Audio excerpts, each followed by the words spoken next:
What's up, everybody? Welcome to YouTube Celebrity Gossip News. I'm Chris, and that's Tommy over there. We don't need introductions. Let's just get to it. We have some celebrity gossip news.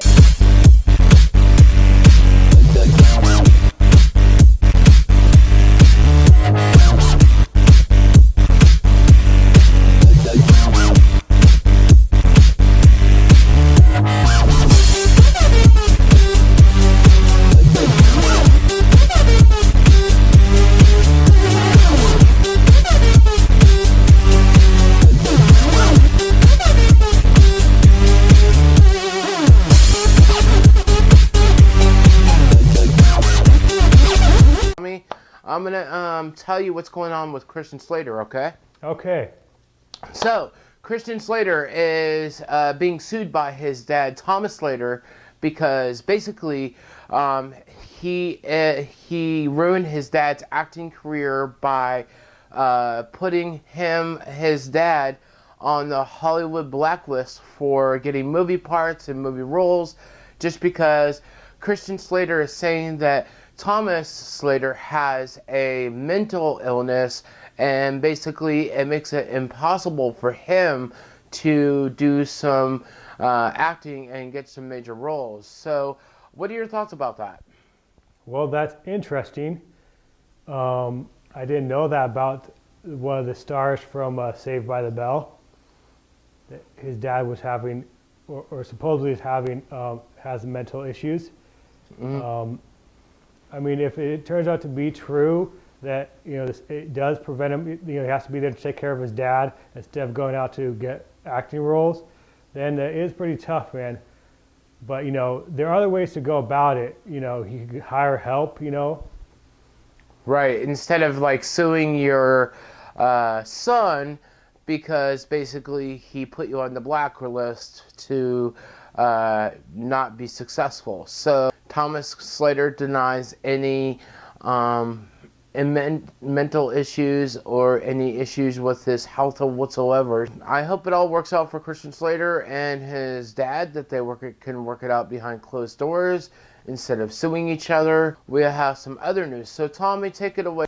Remember back in 2014 when it broke that Sam Pepper and several of the YouTubers were being accused of sexual harassment and abuse? Yes. Well, after it all came out, some time went by, some videos got pulled, YouTube community got some of Sam Pepper's videos pulled down. Not all of them, but some of them that they got upset about. Then he kind of just chilled out for a while after that whole incident between the butt grabbing videos and whatnot. We called supposedly a social experiment, which wasn't at all. It was just a really, really bad, not even prank, just a stupid, guy being stupid. Well, he kind of, after that whole thing kind of fell to pieces and the whole allegations came out against him, he dialed it down, just put out some basic, not too crazy pranks, but still not very prank videos, but dialed down videos, until he decided to, most recent video he put up in 2015 was of a video with him and his buddy, and they made it look like his buddy got killed and then he was going to be next. Well, this really crossed the line for a lot of people, even more than the other videos, so he got a lot of flack about that. So much flack to the point where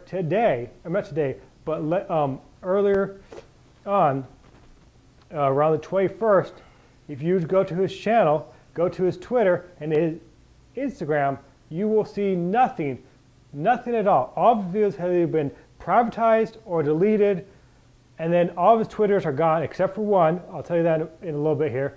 All of his photos on Instagram have been deleted, and the last tweet he has, and the only tweet he has up, is "I give up." Now, is this elaborate stunt to get himself back into the YouTube community, or has he really taken some time to look at his life and see what he needs to do with it?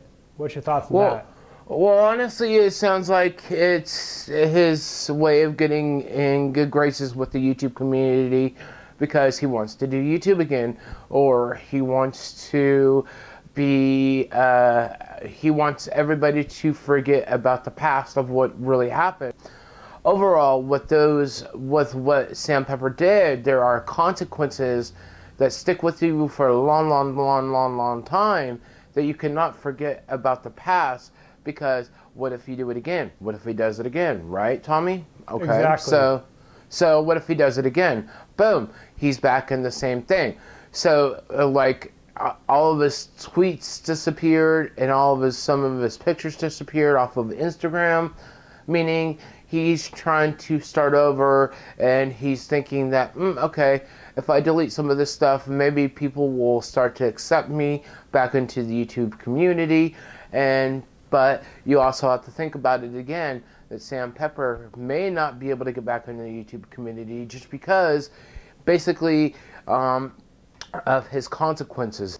Moving on, we have another story that was in the UFC, the press conference for the fight with the Conor and Diaz fight. Basically, in their press conference, they were both very, very negative towards each other, and they were talking about use of steroids, and Nate Diaz was talking about how good it was to be rich and all that. Basically, they were going back and forth. It was like negative, like I said. Tommy, what do you think about that?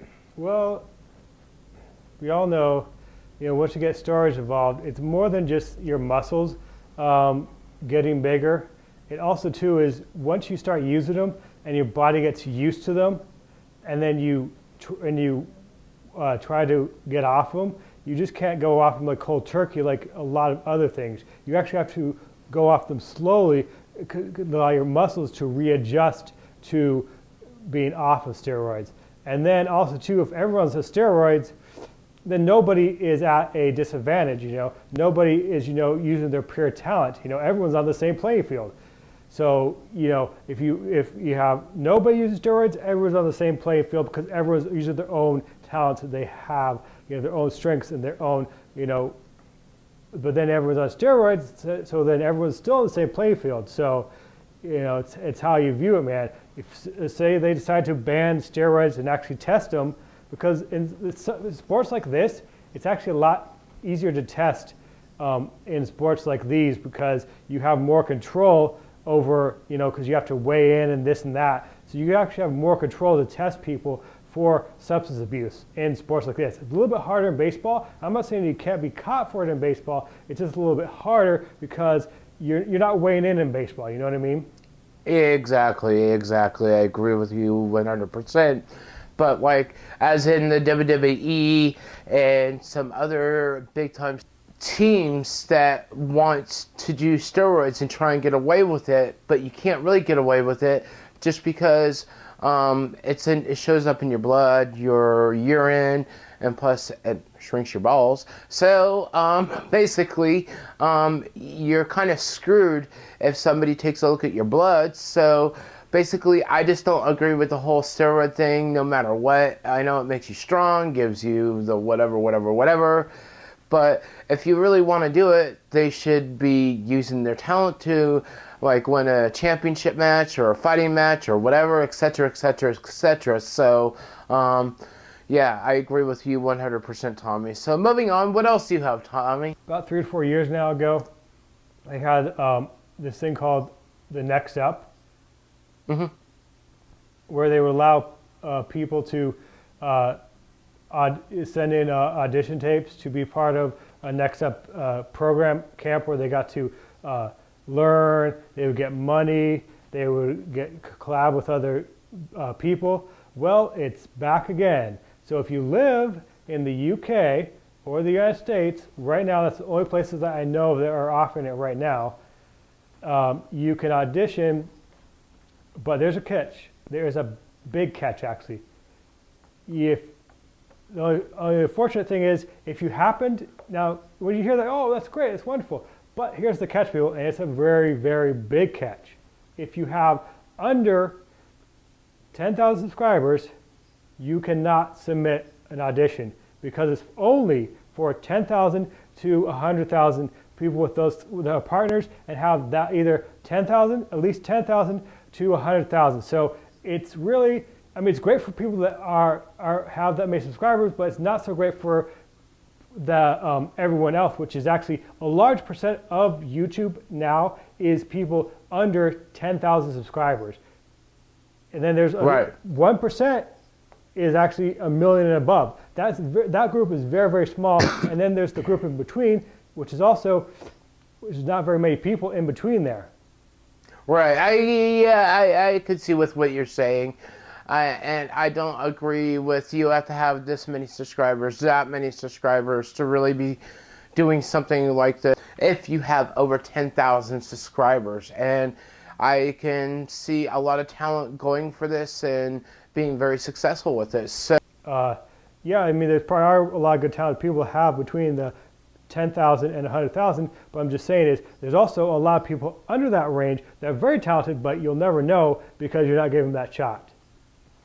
Right, I can, yeah, definitely. I hear with what you're saying, and I do hate it that a lot of talent that don't have over 10,000 subscribers are overlooked because there are a lot of people that are talented out there. Unless you have over 10,000, over 1,000, etc., or even over 1 million, you're kind of overlooked as a YouTuber to kind of play, kind of show what you have to offer and stuff. So I completely agree with you whatsoever. Leave your comments of what you think about these stories we were talking about. All right, talk about what you like about this, about Christian Slater, about Tommy's topics, about what's going on in the UK. Talk about what your thoughts are about everything that we shared. So basically, thank you guys for tuning in. Subscribe to Tommy's channel, subscribe to my channel. And this has been a Next Level Productions. The channel takes you to the next level. And we're out, and see you around, everybody. Bye.